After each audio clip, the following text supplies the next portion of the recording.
তো কেমন আছো বন্ধুরা? তো এখন তো আমরা খুব একটু চাপে আছি, কেননা ইংল্যান্ড তো ভাই 193 রানের টার্গেটটা দিয়েছিল, কিন্তু সেটাই তো এখন একটু বিশাল মনে হচ্ছে, কেননা ভারত 58 রান করে একদম 4টা উইকেট হারিয়ে ফেলেছে।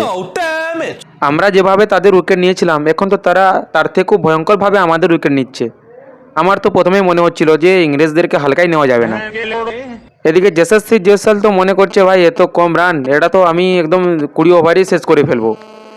বেশ তাড়াহুড়ো করতে গিয়ে একদম 0 রানে আউট। আরে যশস্বী ভাই, আরে একটু সামলে খেলা উচিত ছিল, একটু ধৈর্য ধরে খেলা উচিত ছিল না? করুণ নায়ার তো বেশ বলেছিল, cricket give me one chance. আরে করুণ ভাই, তোমাকে তো এতগুলো চান্স দেওয়া হলো, ভাই কিছু তো করো তুমি। ভাই, আজকের ম্যাচে তো তুমি কিছু করো। শেষ পর্যন্ত তো সুমন গিল এবং আকাশদীপ এরাও তো টিকতে পারলো না। এবার তো যা করার কেএল রাহুলকেই করতে হবে। ভারতকে আরও 135 রান করতে হবে। ভারতের ব্যাটিংয়ে ঋষভ পান্ত, নীতিশ কুমার রেড্ডি এবং রবীন্দ্র জাদেজা, এদের কাজ পর্যন্ত আশাটা রাখা যেতে পারে, কিন্তু এদের উইকেট পড়ে গেলে তো ভাই শেষ।